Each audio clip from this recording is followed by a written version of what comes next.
Oke, selamat sore teman-teman. Oke, kita mulai ya untuk market update kita hari ini. Nih sebentar, saya ngecek ini dulu. Oke, ya, Mike, kita lihat indeks harga saham gabungan ya. Ini saya udah ingatkan ke teman-teman juga. Mungkin beberapa hari yang lalu, termasuk hari ini di Tele.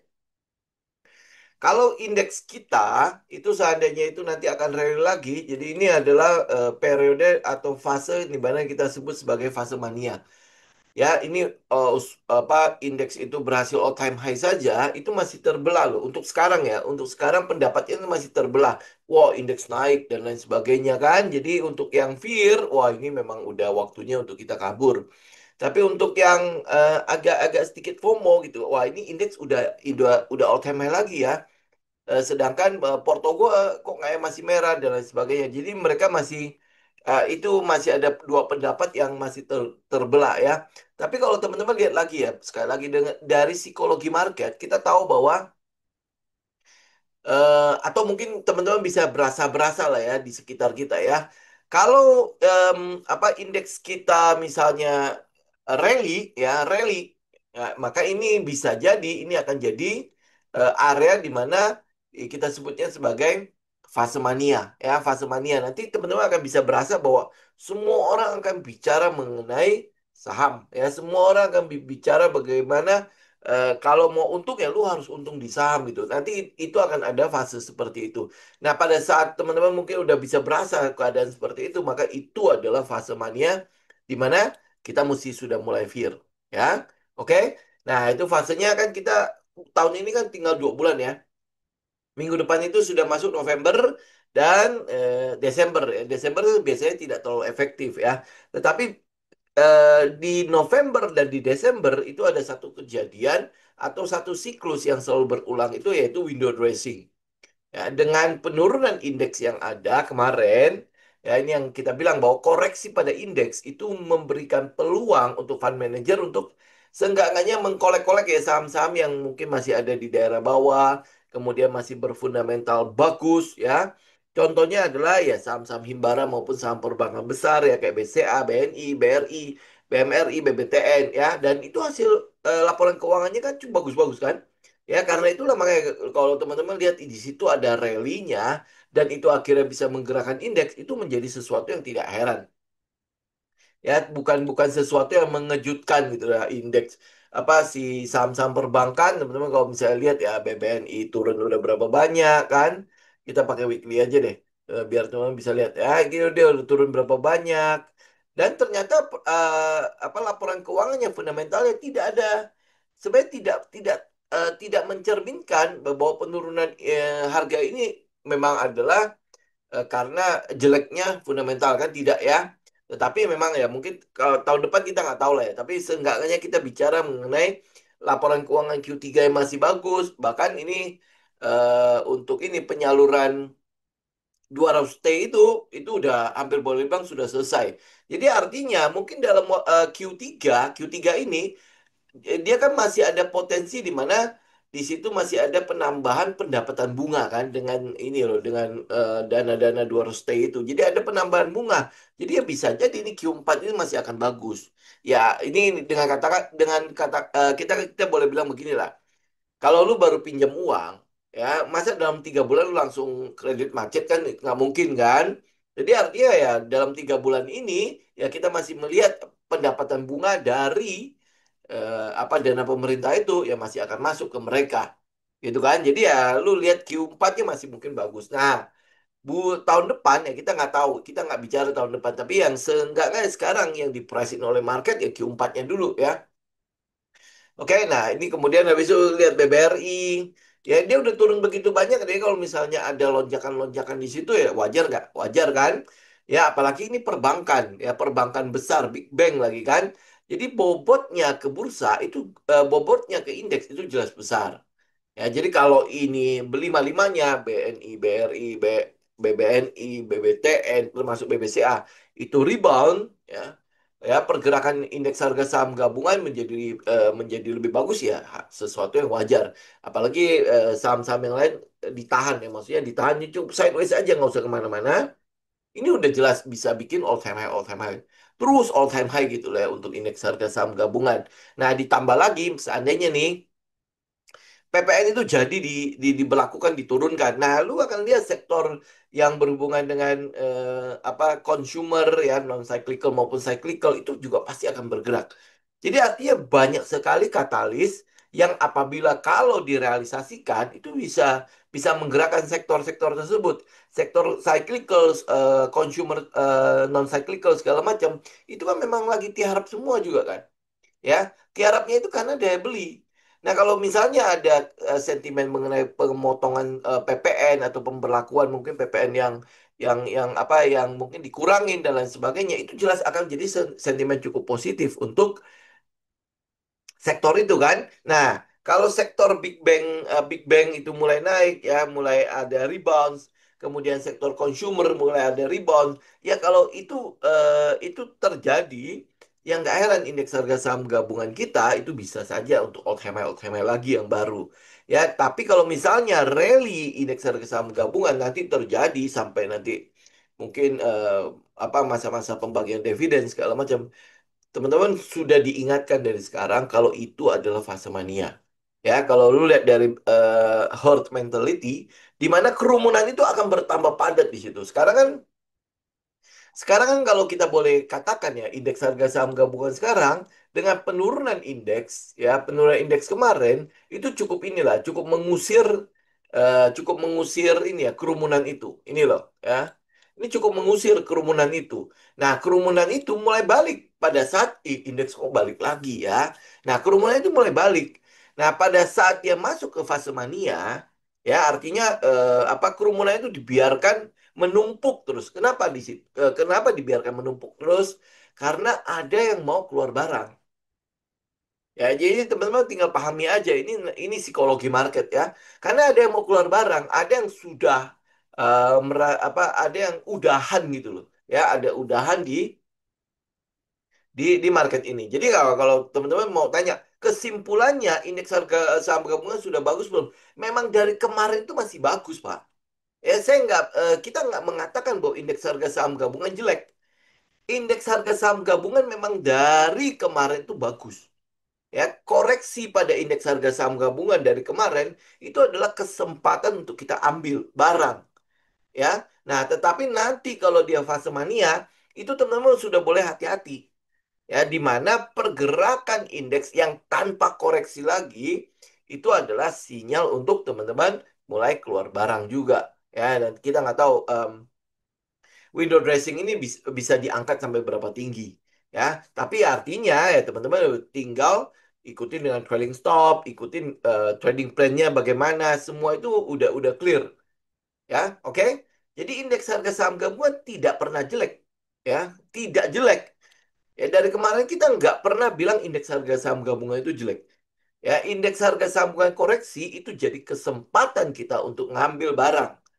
Ya, tetapi nanti kalau dia udah mulai rally, masuk ke window dressing, masuk ke periode di mana laporan keuangan, nanti pasti ada dividen dan sebagainya. Itu adalah periode di mana ya itu udah siap-siap untuk keluar barang. Ya, Em, kalau teman-teman mungkin udah ngambil saham-saham portofolio teman-teman yang masih di daerah bawah-bawah, hari ini harusnya harusnya cuannya udah tebel-tebel kan ya nah kalau lu lihat portonya sendiri aja cuannya udah tebel-tebel begitu ya gua nggak tahu kalau yang masih merah-merah ya. Kalau udah tebel-tebel begitu ya lu kalau misalnya rally itu berarti kan akan jauh lebih tebel lagi kan floating profitnya kan ya lu udah pasti pengen keluar barang juga kan nah di situ adalah kesempatan kita untuk keluar. Oke ya nah sekarang balik lagi. Hari ini ya kalau teman-teman ada pertanyaan langsung ya saya ingin membahas ya teman-teman mungkin mungkin melihat ada ini ya ini udah bahas aja lah ya sebuah kerumunan di situ. Nanti kita bahas itu biar dia dia berkerumun lebih banyak lagi ya teman-teman bisa lihat saham ini ya kenapa saya masih bicara mengenai saham ini kan dia udah turun banyak ya dimana kita tahu ini adalah saham sell on news kan ya dari mungkin floating teman-teman kalau lu ambil di daerah bawah ini mungkin udah sekitar 50% kan. Ya, nah kemudian habis sudah turun, floatingnya jadi tinggal terakhir yang saya lihat itu yang pasti dia di bawah ya punya saya itu sekitar 20-an. Ya, jadi artinya dropnya udah sampai 30% lebih lah ya. Oke, nah tapi kenapa kok kayaknya kerumunan ini nggak hilang-hilang ya, nggak kelar-kelar. Nah ada sebuah katalis ya, katalis yang untuk kerumunan ini yaitu mengenai teknologi FWA. Ya, FWA. Tetapi mungkin saya tidak akan rekomen teman-teman ngambil ke saham induknya. Teman-teman bisa lihat ke saham yang satunya lagi yang sekarang ada corporate actions-nya. Ya. Jadi lu tinggal mantau agar dia bisa lewatin corporate actions ya seperti biasa lah ya. Biasanya corporate actions-nya kita lewatin ya baru kita mulai beraksi kan. Ya, teman-teman bisa lihat ya ada eh, saham. Mungkin itu anaknya lah ya. Kita katakan itu anaknya lah ya. Itu yang bisa teman-teman lihat. Tapi ya kalau teman-teman masih tetap mau di sini, itu juga ya pilihan teman-teman ya. Oke, dia ada satu teknologi namanya FWA. Ya, FWA itu mana tadi teknologi ini ya? Fixed Wireless Access ya FWA, tetapi yang digunakan itu adalah yang 5G. Ya, teman-teman mungkin FWA ini, FWA ini adalah teknologi yang kalau saya baca-baca ya, itu sebenarnya sudah pernah digunakan zamannya handphone-handphone CDMA ya, CDMA ya, itu zamannya kayak GSM segala macam ya. Itu menggunakan teknologi ini. Nah, cuman ya yang sekarang karena dia kolaborasinya sama Huawei dan lain sebagainya, teknologi ini itu menjadi lebih modern. Kalau yang dulu, kalau CDMA itu mungkin di 3G, mungkin di 2G atau CDMA itu harusnya masuk ke GSM kan. Ya, nah sekarang itu teknologinya itu lebih ke arah 4G dan 5G. Ya, oke. Nah, pada saat mungkin di awal ya, pada saat dia menang, kan terjadi penurunan lebih besar banget kan. Ya, penurunan gede banget kan. Kenapa terjadi penurunan gede begini? Padahal dia menang kan?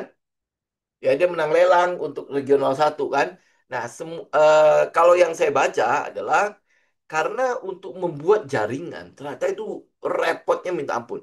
Ya, repotnya minta ampun. Jadi jaringan-jaringan yang mungkin yang teman-teman lihat kayak kabel optik lah segala macam itu ternyata dia butuh tarik kabel, butuh infrastrukturnya itu bisa sampai 2 3 tahun kemudian baru mereka bisa mulai menghasilkan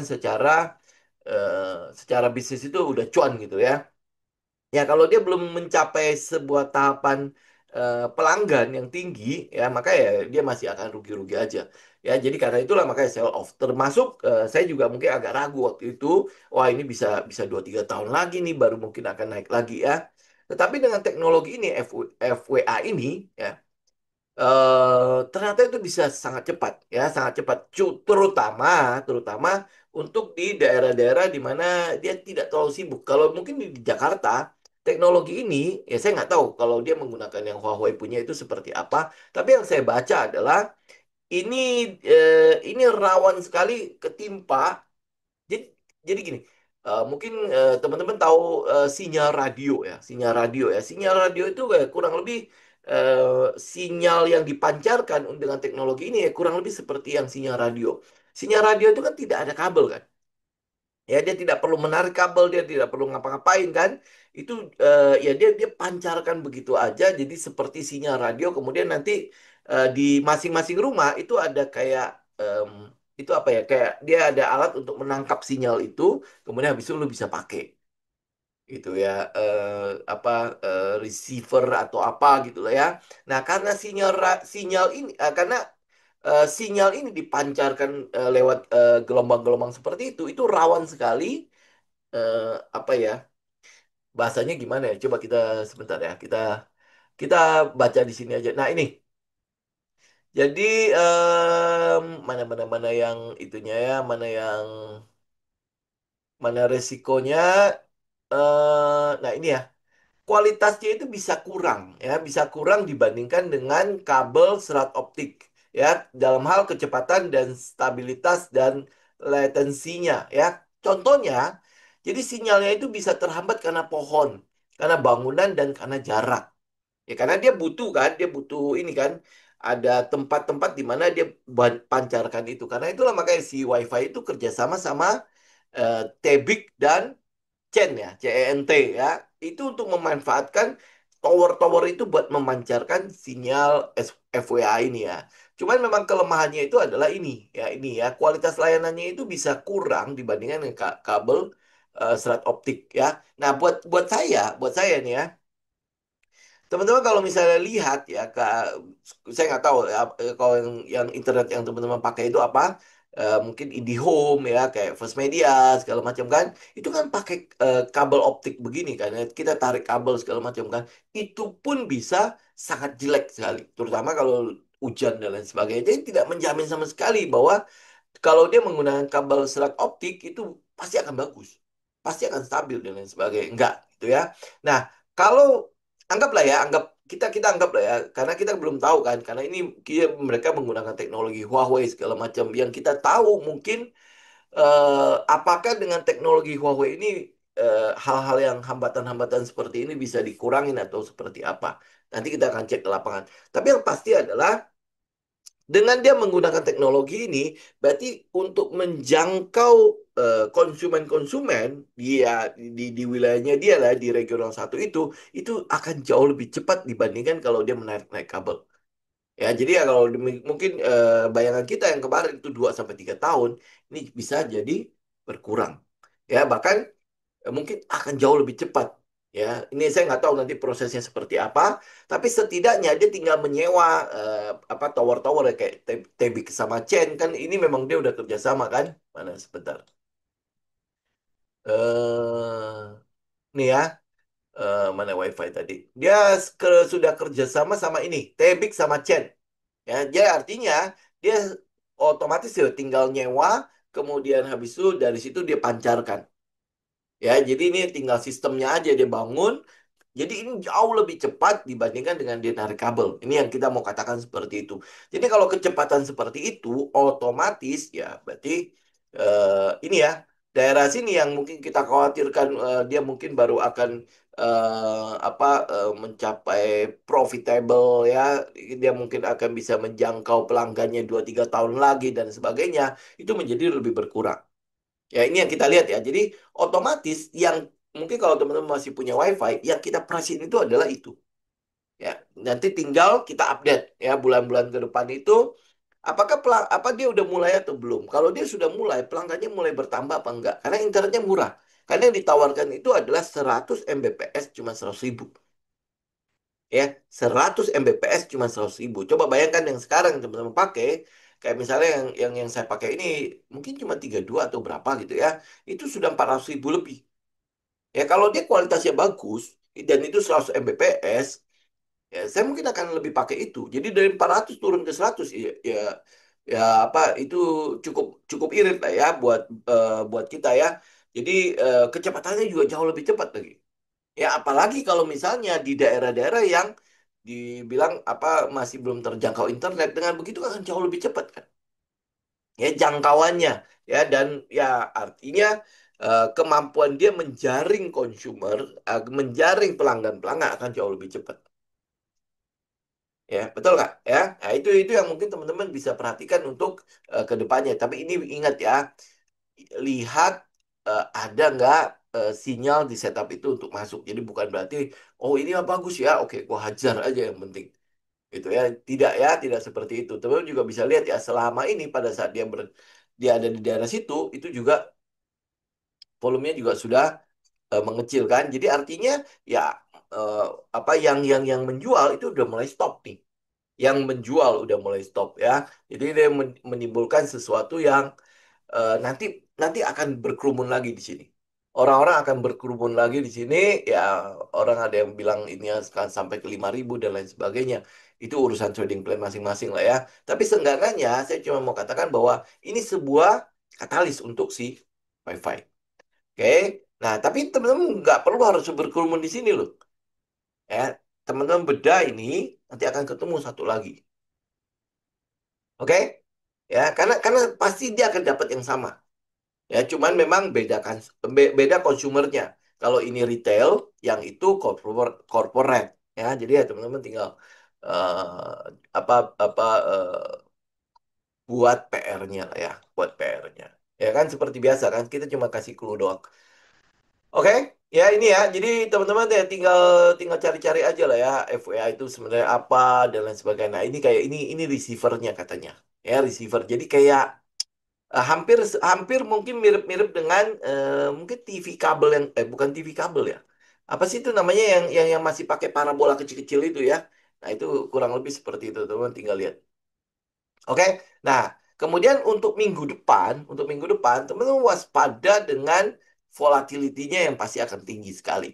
Yang saya harapkan adalah indeks itu tidak kemana-mana. Itu akan jauh lebih aman, ya, sembari menunggu ini, ya, keputusan The Fed untuk penurunan suku bunga di tanggal 29 di sana, ya 30 di sini, ya 30 pagi, ya 30 subuh di sini.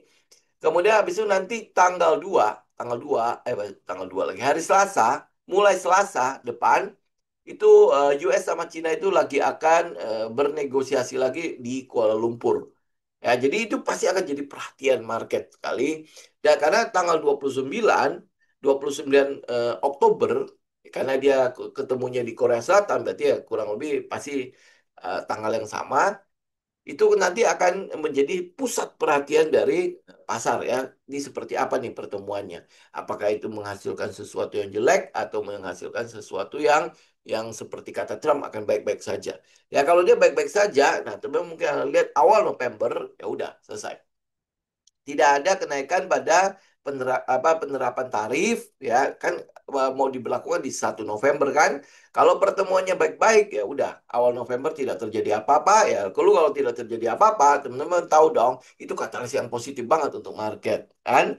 Ya, nah, kemudian teman-teman juga bisa lihat dari komoditas yang namanya emas. Ya, dari komoditas yang namanya emas. Ya, oke, ya. Komoditas emas ini sudah mulai klimaks kan, sudah mulai buying klimaks. Kita udah cerita kemarin buying klimaks. Berarti ada yang profit taking di sini. Ada yang profit taking. Nah, kalau ada yang profit taking berarti ada yang punya likuiditas. Ya, ada yang memegang likuiditas. Nah, pertanyaannya likuiditas itu lari kemana? Itu yang teman-teman juga butuh selidiki. Mungkin kalau teman-teman ada di kripto, mungkin teman-teman akan berpikir bahwa dia akan lari ke kripto, ya. Kalau teman-teman ada di saham, ya mungkin dia akan lari ke saham. Kalau teman-teman ada di obligasi, mungkin teman-teman akan berpikir dia akan lari ke obligasi. Ya kan? Tetapi kalau untuk obligasi mungkin tidak ya, mungkin akan lari sedikit di situ karena kenapa tidak? Kenapa peluangnya akan kecil ke daerah situ? Karena The Fed itu sedang gencar-gencarnya atau sedang mulai melakukan penurunan suku bunga sehingga ya, obligasi mungkin tidak akan terlalu menarik buat yang megang likuiditas ini ya. Ini kita boleh katakan sedang ada potensi risk on. Potensi risk on berarti pasar kemungkinan besar akan mencari aset-aset yang lebih beresiko dengan pengembalian yang lebih besar dibandingkan dengan pada saat risk off. Ya, jadi ini sekali lagi ya, kalau komoditas ini mulai profit taking, kalau komoditas emas ini mulai profit taking, berarti ada yang pegang likuiditas, ya, ada yang pegang likuiditas, termasuk sebenarnya Bitcoin. Kita lihat ya, BTC. BTC yang turun gede-gedenya itu, ya, besar-besaran itu, ini kan katanya sampai bunuh diri banyak orang kan. Nah, termasuk juga Bitcoin. Jadi artinya ada yang profit taking juga di sini. Nah, kalau ada yang profit taking berarti ada yang sedang memegang likuiditas. Ya, nah sekarang kalau dia sedang memegang likuiditas, teman-teman tahu ya, fund manager kalau lagi pegang likuiditas terlalu besar, ya dia nggak mungkin mendiamkannya di dalam kas. Itu pasti ada area atau ada tempat di mana mereka akan tuju. Nah, ini yang teman-teman butuh update. Likuiditas itu kemana? Kalau kita di saham, ya pasti mereka akan masuk ke area-area di mana ada nggak yang murah. Ya, kalau ada yang murah, di situ mereka borong. Nah, kita lihat beberapa atau minggu inilah ya, minggu ini kita memang lihat adalah ya rata-rata asing itu atau ada fund-fund yang mulai inflow ke Big Bang, ya. Wajar nggak? Wajar kalau lu lihat harga-harga Big Bang itu wajar menjadi area di mana ya mereka inflow ke sana. Ya harganya memang sudah jatuh, ya walaupun ya mungkin jatuhnya 30% segala macam. Kalau November Desember dia naik aja 10-15%, itu udah cukup membuat euforia di market. Ya, jadi ada likuiditas yang sedang menunggu gue mau masuk kemana nih.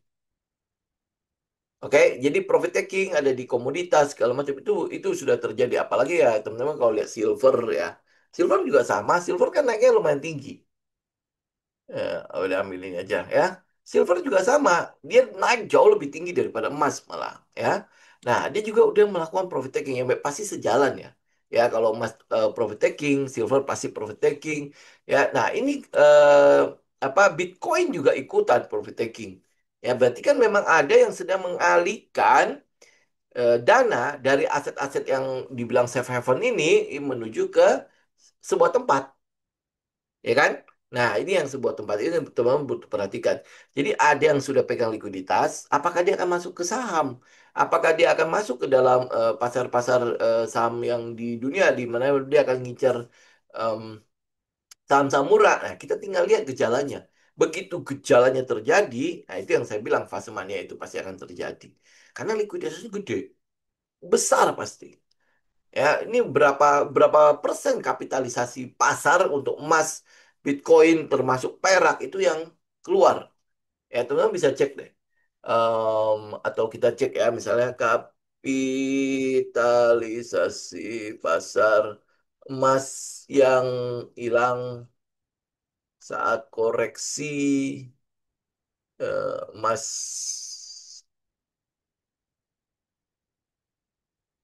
Ya, nih, 2,5 triliun.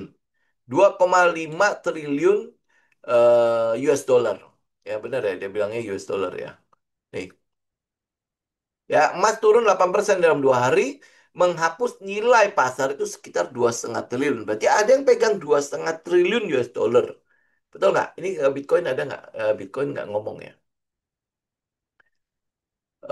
Ada nih ya, ya sama triliunan lah. Ngomongnya udah triliunan. Jadi artinya ada triliunan US dollar itu sedang dipegang. Ya, orang yang yang bisa menurunkan apa harga emas, harga perak, harga Bitcoin itu pasti bukan orang yang punya modal 1-2 M kan? Pasti bukan ya. 1-2 M US dollar ya. Ya, tetapi 1-2 M rupiah itu udah nggak pasti nggak mungkin. Ya. Jadi artinya mereka udah pasti menghitung dong. Nah, sekarang dia udah pegang nih triliunan US dollar ya. Ini mau kemana nih?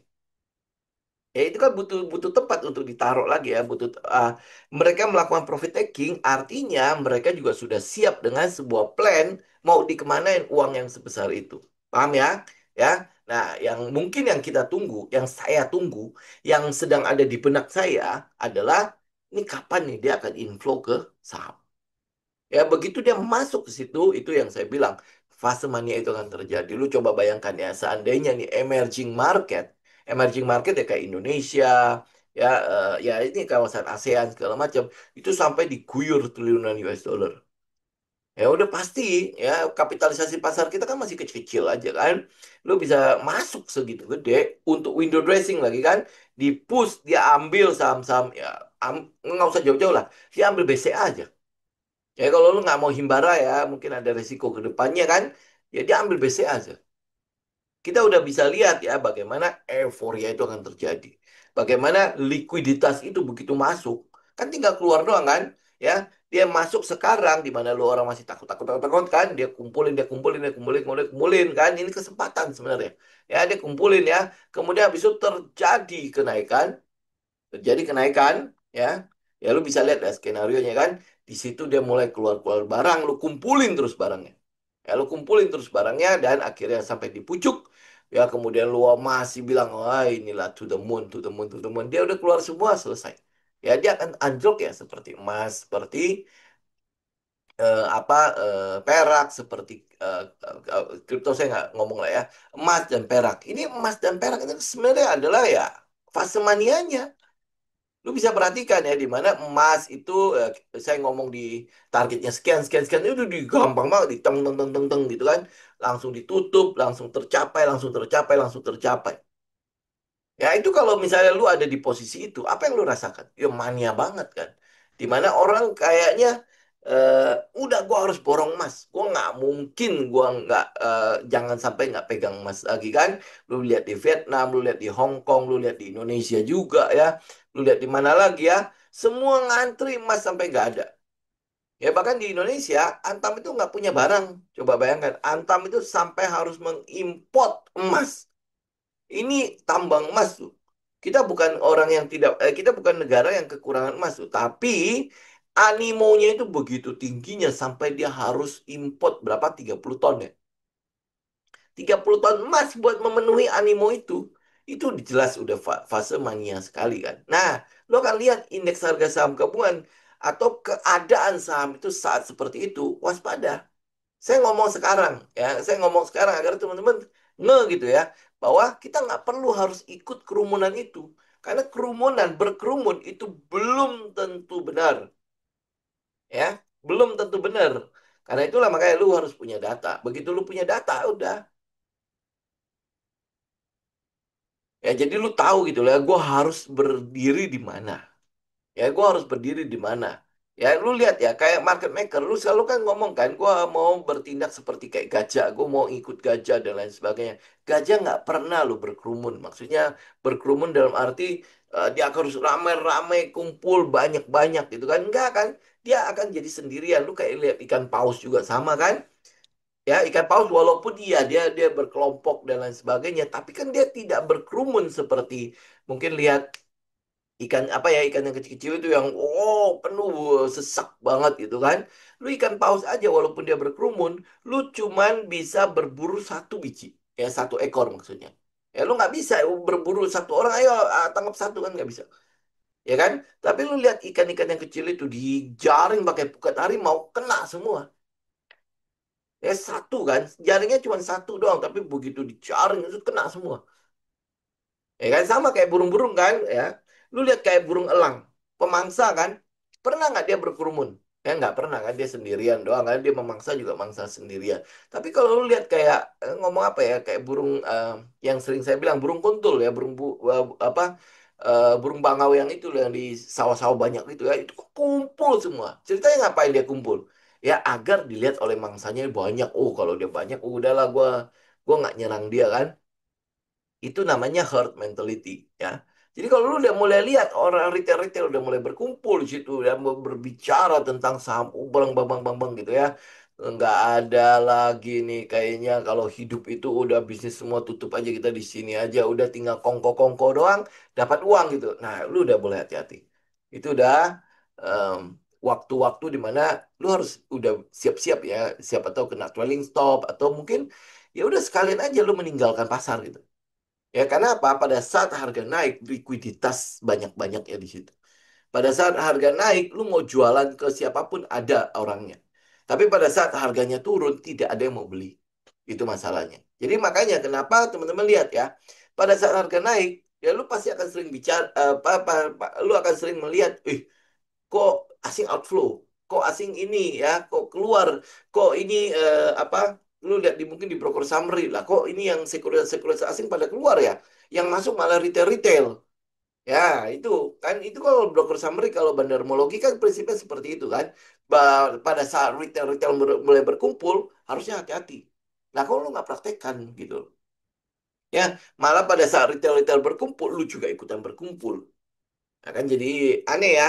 Padahal di bandarmologi lu bacanya begitu ya, tetapi pada saat kelakuan setiap hari lu beda gitu loh kelakuan lu. Ya, di mana mereka berkumpul lu malah nyesek-nyesekin gitu. Oke, ya itu kurang lebih ya. Ini kita bicara dulu dari sekarang. Nanti jangan sampai apa kayak komen-komen gitu ya. Oh ini lagi ini apa udah kejadian aja baru ngomong. Enggak sih. Saya selalu kontarian kok. Ya kan memang kalau ikutin ikutin channel kita kita kan selalu kontarian kan apa yang berlaku di pasar kita selalu sebaliknya ya nanti pasar ngomong fear kita malah ngomong bagus ya pada saat pasar lagi bagus-bagusnya kita malah bilang oh udah luas pada tinggal keluar doang gitu ya oke. Humi laporan keuangannya bagus.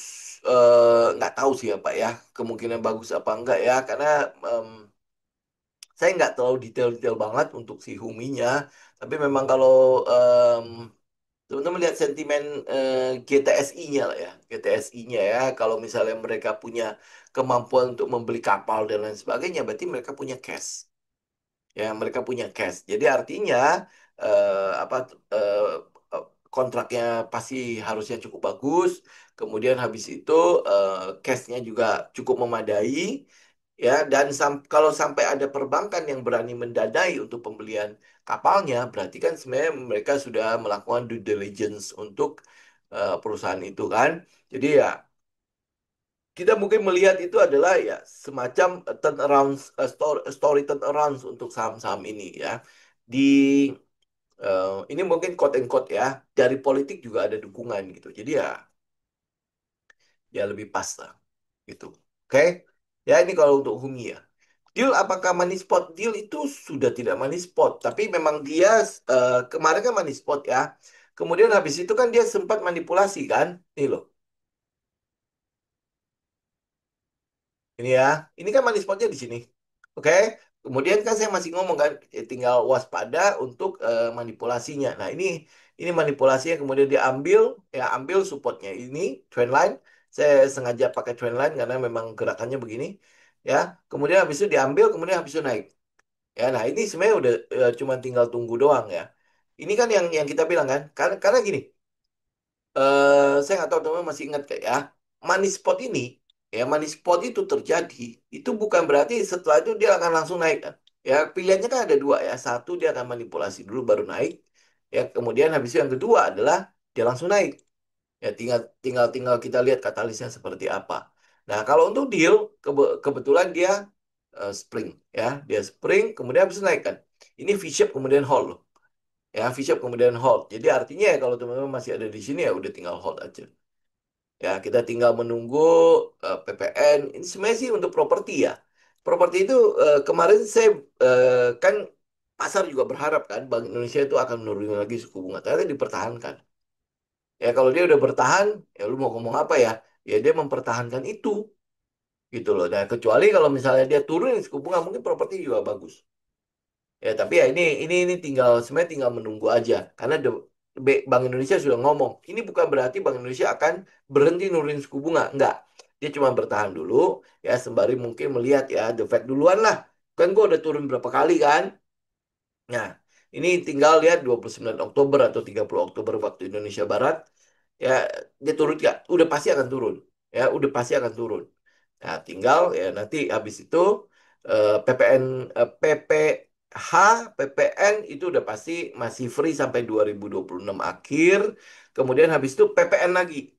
Ya, jadi kalau misalnya ini harusnya cukup banyak katalis, tetapi masih sifatnya wacana. Ya, jadi tinggal menunggu realisasinya.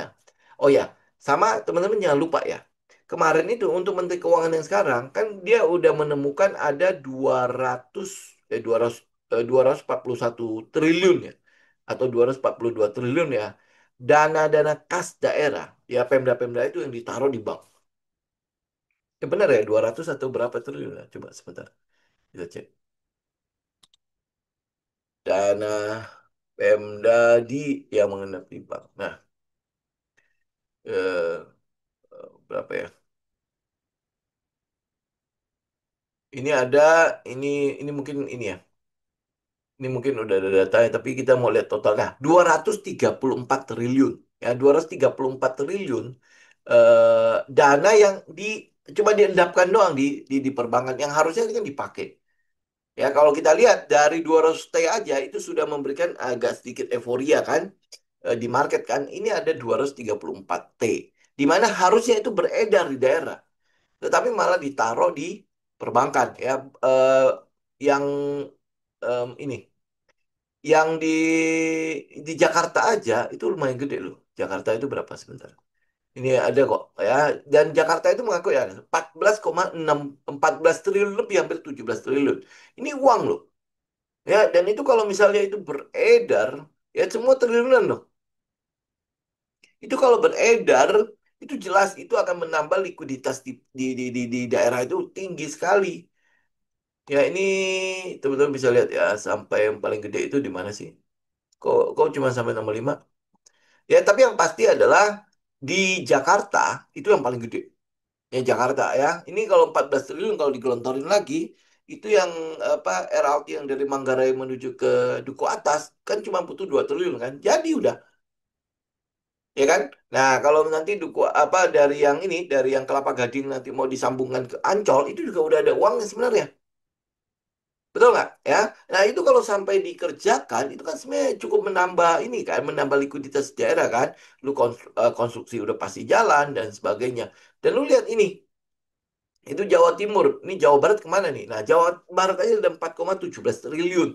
Kemudian habis itu, nih kita lihat yang kecil. Nah, ini Kabupaten Badung aja. Ini kabupaten. Itu ada 2,27 triliun. Kabupaten Badung ya, 2,27 triliun. Nah, itu Badung itu kan sedang ini kan dibikin apa RLT atau MRT. Ya, ini kan dana ini. Ya, walaupun mungkin di situ 20 triliun, tapi ini udah 10%. Jadi artinya sebenarnya mereka udah bisa kerjakan gitu. Tapi ini mengendap semua em, di di bank doang. Jadi tim terima bunga doang. Padahal ini kalau dipakai itu jelas itu bisa menggerakkan perekonomian. Karena triliunan. Lu coba 2,2 triliun itu kalau dipakai untuk itu untuk menggerakkan perekonomian hanya di Badung doang. Ya Badung itu kan kecil banget. Maksudnya kecil itu dalam arti gitu ya. Dia paling sebesar Badung itu kalau nggak salah sebesar Jakarta Selatan ada nggak ya? Enggak ya, Jakarta Selatan lebih gede malah ya. Ya paling berapa lah ya. Atau mungkin di daerah Tangerang Selatan mungkin seperti itulah si Badung ya. Ya. Jadi itu Bandung itu kan dari Uluwatu sampai ke mana ya? Sampai ke di daerah pokoknya Denpasar itu kan masuk masuk itu ya, masuk Bandung. Kecil gitu loh. Tapi dia punya dana 2,27 triliun untuk cuma diendapkan doang dan habis itu enggak enggak gimana kan. Ini uang semua. Itu kalau sampai akhirnya cair kemudian habis itu bergerak, lu lihat ya daya beli di masyarakat itu pasti gede ya. Lu ini dana ya teman-teman mungkin lihat ya.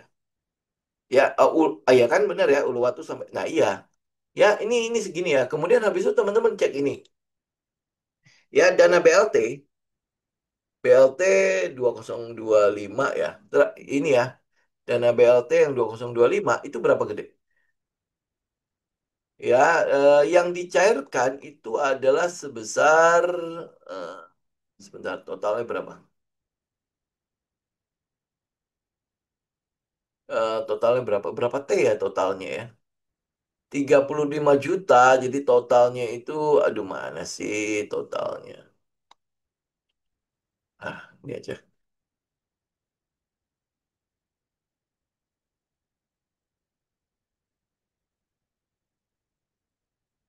eh yang disalurkan berapa sih? Aduh, kok nggak ada totalnya sih? Em,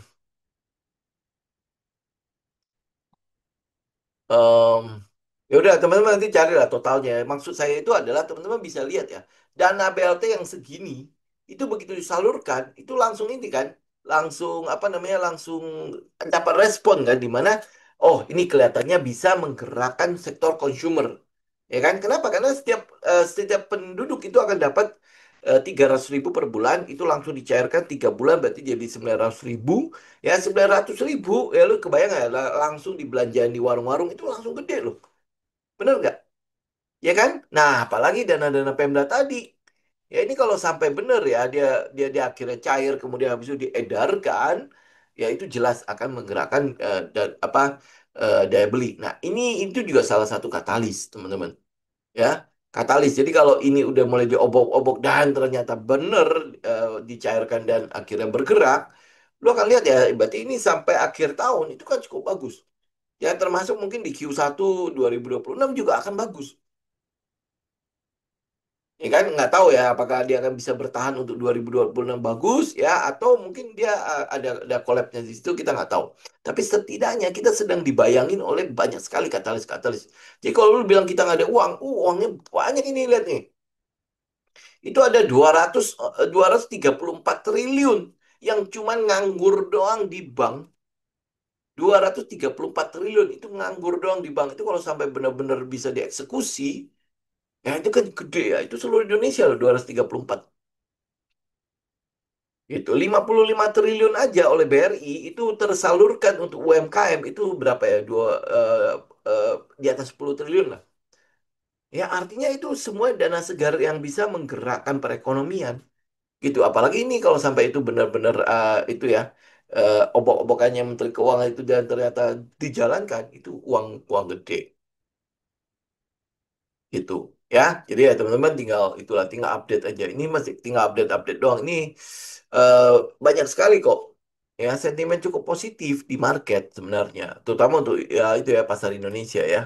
Oke, nah kita lihat Tekim. Oh, udah pakai ini aja. Oke ya, kita lihat ya Tekim ya. Ini kan turun nih. Udah saya pakai di sini aja ya. Ini kan turun ya. Ini trennya turun kan, ini pakai daily ya. Nah, apa yang kita lihat dari Tekim adalah ini dari sini saja kita sudah mulai tahu itu udah perubahan karakternya itu sudah terjadi. Ini daripada saya gambar-gambar ya, saya pakai ini aja. Nah, ini kita lihat ini change of karakter di sini. Kemudian habis itu ini boss. Artinya udah Tekim itu sebenarnya udah selesai, minornya itu udah kelar. Ya, nah kemudian habis itu yang kita mau lihat itu adalah ini udah selesai belum? Nah, ini udah selesai. Jadi kita udah dapat high dan kita udah dapat low. Ya, kalau story-nya Tekim bagus, ya saya nggak tahu ya story-nya, cuma kita ngomongin soal teknikal aja. Kalau story Tekim itu bagus, maka kita akan tinggal menunggu dia bergerak koreksi dulu nih, karena kan udah naik nih kan, dia bergerak koreksi dulu, ya koreksi sampai ya kita pengennya adalah 50% lah, saya keluarin 50%-nya dulu.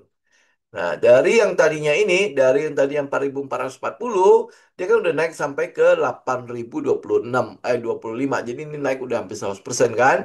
Jadi apa yang kita tunggu? Ya udah, ngambil harga diskon dulu. Dan ini udah mulai ya, udah mulai periode di mana dia sedang pullback ya. Nah, pullback kemana? Ya udah, kita mau lihat itu adalah dia pullback ke bawah 6.200. Ini Tekim.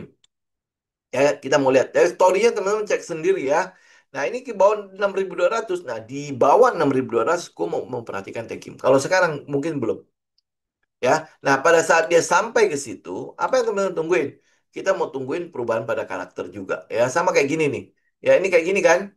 Ini kan dia naik nih. Ini kan naik, naik, naik bos. Ya, kemudian habis itu bos. Ya, ini juga bos. Ya, itu terus dia turun. Nah, dia turun. Terus habis itu ngebreak. Ya, ngebreak. Ah, berarti kan secara minor dia udah selesai nih. Ya, ini naiknya udah selesai, jadi udah dapat high, udah dapat low. Ya, karena dia udah dapat high, udah dapat low, ini kan satu pergerakan. Nih, kalau gua pakai weekly, nih, ini kan satu pergerakan nih. Nah, pergerakannya udah selesai, ya, udah kelar. Nah, sekarang gua mau lihat dia koreksi, ya, dia pullback, ya. Nah, pullbacknya kalau buat kita, aturan kita kalau pullback itu sehat adalah di bawah 50%. Ya, dari kenaikannya dia turun sampai di bawah 50%. Nah, itu lebih sehat. Ya, buat kita. Kenapa sehat? Sehatnya dalam arti apa? Risk reward ratio-nya lebih bagus. Ya, risk reward ratio-nya lebih bagus. Dia bisa aja pullback ke 23%, dia bisa aja pullback ke 32%. Tapi buat kita itu tidak sehat. Ya, yang sehat itu adalah dia harus bisa pullback di bawah 50%.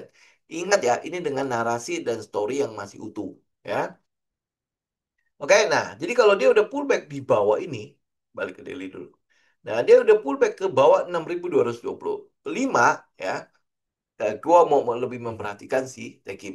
Nah, di mana yang buat kita itu menjadi area yang buat kita incar. Ini yang kita bilang area of value lah atau apa gitu.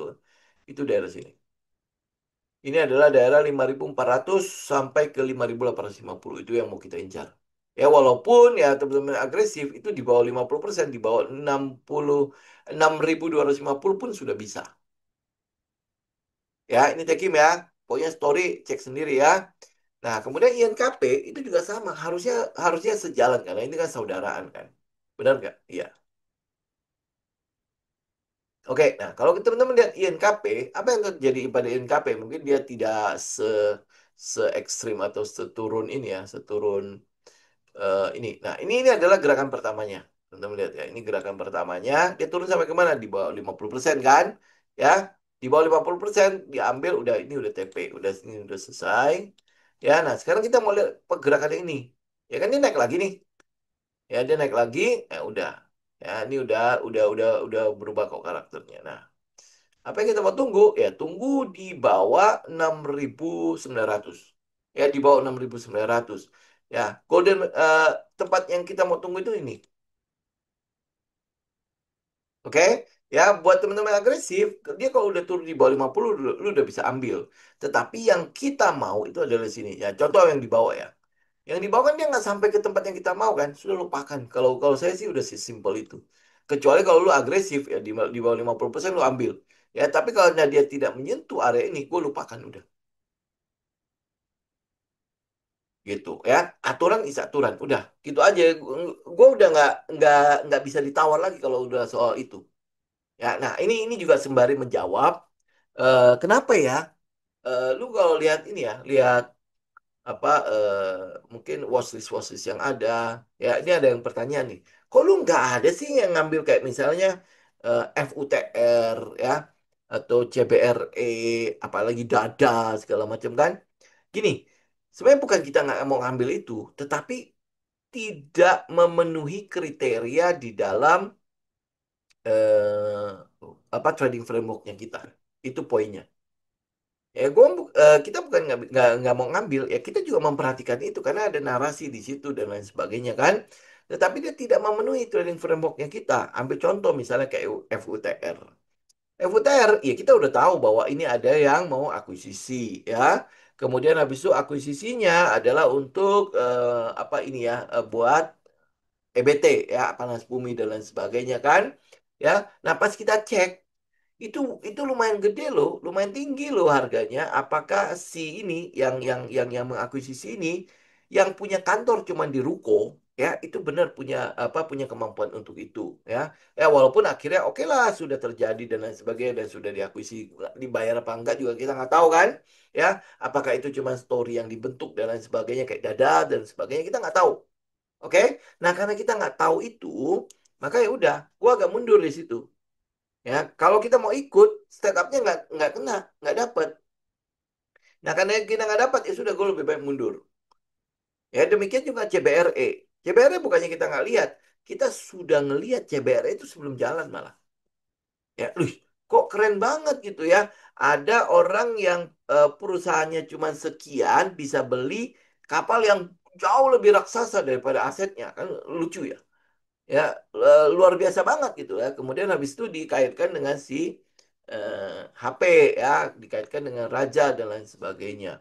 Nah, kemudian habis itu kita tungguin karena setupnya nggak dapat, ya sudah kita nggak ngapa-ngapain juga di situ gitu ya. Jadi bukan kita nggak melihat itu. Kalau dia memenuhi kriteria di dalam frameworknya kita lihat. Tapi kalau enggak, ngapain kita lihat gitu loh? Ngapain gua repot-repot harus mengganti metode gua cuman untuk mengakomodir sesuatu yang sedang viral gitu. Enggak. Ya, kita tidak melakukan itu. Yang kita lakukan adalah sesuai dengan frameworknya kita. Ini aturan-aturan gua nih. Kalau gua mau masuk dalam sebuah emiten. Ya, ambil contoh misalnya tadi ya teknologi FWA. Itu buat apa? Gue update. Ya, gue update. Kalau ini loh yang kita, oh yang kemarin itu kan sudah lewat nih. Yang kita update itu adalah dia menang lelang apa enggak? Ternyata menang. Ya, menang. Terus habis itu pas menang kita udah lihat nih, oh ini potensi sell on news ya. Dan ternyata sell on news kan.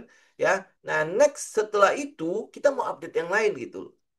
Ya, apa yang harus kita lihat lagi dengan saham ini kalau seandainya kalau gue masih mau ada di situ, ternyata dia masih punya loh yang lain, ya, ternyata dia udah punya yang lain. Kemudian habis itu kita update lagi FWA-nya, ya, yang tadinya udah agak skeptis nih ya, bahwa ini perusahaannya kelihatannya ya habis ini dia akan mulai membangun. Nah, pada saat dia mulai membangun ini dana gede banget harus keluar. Kemudian dia mungkin butuh 1 2 tahun lagi baru bisa bisa kita lihat bahwa ini bagus apa tidak. Ya, ternyata di lapangan kita melihat datanya loh, kok ini ada Huawei. Kemudian habis itu FWA ya. Dia ternyata menggunakan teknologi ini untuk mempercepat ya untuk mempercepat. Jadi artinya dia udah keluarin 400 miliar lebih untuk bayar frekuensinya kan untuk tahun pertama kan walaupun dia harus bayar 3 tahun loh ya. Itu hampir 1 T kan.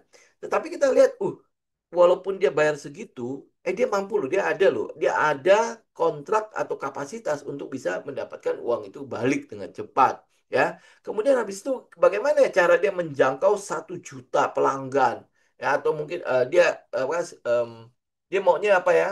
Bentar ya, target pelanggan WiFi. Ya, sebentar jam itu saham WiFi. Ya, itu kan ada targetnya. Dia mengincar berapa em, target pelanggannya mana ya? Berapa juta ya waktu itu ya. Target pelanggannya mana? 40 juta. 40 juta pelanggan. Dia apa frekuensinya kan dia udah menang nih. Ya. Nah, tapi masalahnya untuk menargetkan 40 juta kan dia butuh bangun ya. Ya, bangun infrastruktur dan lain sebagainya kan. Ternyata sekarang kita punya dapat nih data nih FWA. Kita update. Oh, ternyata dia bisa lebih cepat tuh. Dari 1 2 tahun bisa jadi tinggal berapa bulan doang. Kalau mereka bergerak cepat, kan berarti tinggal menyewa pemancar-pemancar di menara kan? Karena itulah dia kerja sama Tebik, dia kerja sama Chen. Kenapa nggak TWR? Nggak tahu ya. Ya dia ambil Tebik, dia ambil Chen, ya kan? Ya siapa tahu Chen sama Tebik itu juga kecipratan sesuatu, teman bisa cek berapa gede nih dalam situ kan? Nah, ini kita update gitu loh. Ya, oh ini ada sesuai nih. Nah, sedangkan kalau lu lihat yang backdooran, lu bisa update kayak gini. Yang kita bisa dapat adalah ya katanya ini, katanya itu, ya katanya FUTR yang mau ambil alih FUTR dia sudah punya sumur-sumur ya, sumur panas di daerah Batu Raden dan sebagainya. Nah, kalau kabar katanya kan ini artinya gini, yang sedang mau mengakuisisi itu kan adalah perusahaan tertutup.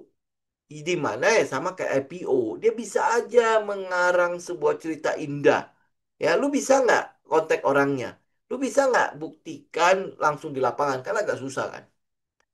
Ya kan? Nah, karena agak susah, kita memang tahu, oke, di Baturaden betul ada sumber air panas. Semua udah bener. Tapi apakah dia punya? Ya, nah oke, kalaupun dia punya, karena kita tahu ya, tapi ini memang tanah di Baturaden kan sudah mahalnya setengah mati ya. Kita nggak tahu tanah ini dia beli dari kapan ya. Anggaplah dia memang dia punya. Nah, berarti kan dia harus pada saat dia membangun itu, kan dia harus butuh uang kan. Nah, uang dari mana? Udah mengakuisisi berapa T untuk membangun satu PLT PB, itu kan butuh uang segini. Nah, uangnya dari mana? Oh, kalau dia menggunakan FUTR nanti untuk right issue segala macam, kan yang jadi masalah adalah right issue boleh, corporate action ini boleh, memang itu adalah fasilitas dari bursa untuk mereka yang IPO kan, untuk menjaring dana murah kan. Ada standby buyer-nya enggak? Berarti kan harus ada dana lagi di sini. Gitu kan, tidak segampang, oh ini gua right issue. Ya, dengan gua right issue, maka akan ada yang beli. Kan belum tentu. Lu harus punya standby buyer. Kalau nggak ada yang beli, siapa yang beli? Siapa yang siap beli? Ini kita butuh tahu orangnya. Itu kan dari susunan ini saja, em, lu ragu nggak? Ya kalau tiba-tiba gua nih, ya, gua bilang sama lu, gua ini, gua mau bangun pembangkit listrik tenaga panas bumi yang lebih besar daripada brand. Ya, gua loh, lu tahu gua kan? Ya, lu kenal gua kan? Ya, dan sebagainya kan? Lu pasti tanya dong, uang dari mana itu? Ya kalau PP yang ngomong sama lu, si Prayogo Pangestu yang ngomong sama lu, lu percaya nggak? Percayalah. Ya, dia udah dapat uang berapa banyak kan? Betul nggak? Sekarang gua yang ngomong sama lu. Lu percaya nggak? Siapa lu gitu kan tiba-tiba nongol di situ. Nah sama FUTR juga gitu. Gue juga pasti akan bertanya seperti itu. Siapa lu? Gitu kan tiba-tiba mau jadi lebih besar. Nah banyak sekali yang beli narasinya. Yang penting cuan YPC itu loh. Nah kalau saya nggak prinsipnya begitu. Gue mau pasti cuan, bukan yang penting cuan. Nah untuk bisa pasti cuan, berarti gue harus pegang data. Pada saat gue korek data aja, gue masih bilang ini belum tentu cuan. Makanya itu gue mau punya risk management. Kalau gue salah, gue keluar. Maka salah gue salah kecil gitu. Ya gue nggak ngomong yang pasti cuan, nggak ada. Gitu. Kalau yang pasti cuan 1% juga cuan kok. Tapi yang hancur berapa banyak yang cuman ambil 1% itu. Gue nggak mau kayak gitu. Karena dia tidak sesuai dengan aturan gue, maka ya udah, gue nggak akan masuk situ.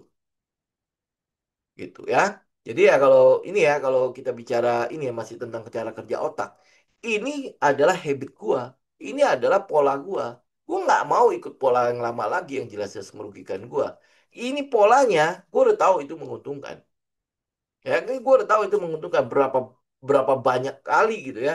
dia memang sudah mengulangi hal yang menguntungkan gua. Ya karena dia udah polanya udah mengulang terus ke gua, maka ya sistem limbik gua sudah punya pola yang baru. Jadi kalau lu ngomong sama gua begini gini gini, gua pasti akan bilang ntar ya gue cari gitu ya. Sama kayak saya bilang kayak Tech Kim INKP, gue cuma bisa bilang sebatas technical karena gue nggak lihat data-data yang lain. Ya kecuali kalau gue punya data, misalnya contoh kita bahas FWA segala macam, itu kan adalah sebuah data gue update doang.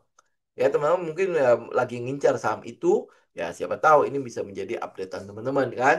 Ya tinggal lu cari ya sesuai dengan teknikalnya lu, gue masuknya di mana gitu ya. Kalau misalnya gue nggak butuh, gue nggak mau nih, kalau kayak gitu mungkin ada kesempatan di tempat lain nggak yang mungkin lebih murah.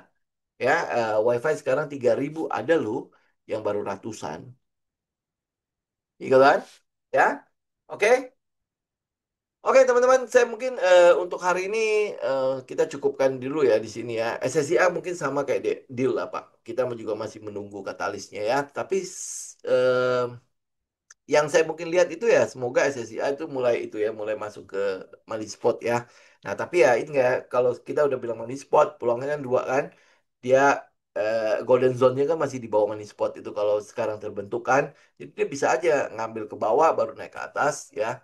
Tapi ya semua teman-teman tinggal itulah tinggal apa sesuaikan dengan plan masing-masing ya. Oke, jadi untuk hari ini saya pikir cukup dulu ya teman-teman ya. Kita akan ketemu minggu depan ya. Happy weekend semua. Semoga apa yang kita harapkan ya dengan bursa kita, dengan portofolionya kita itu semua sejalan. Ya moga-moga ya. Tetapi tetap mempersiapkan diri. Kalau nggak sejalan bagaimana? Ya itu selalu harus ditanyakan karena itu adalah pertanyaan inti dari tradingnya kita. Oke, ya. Sampai ketemu minggu depan, teman-teman. Happy weekend. Saya izin pamit ya. God bless semua. Thank you.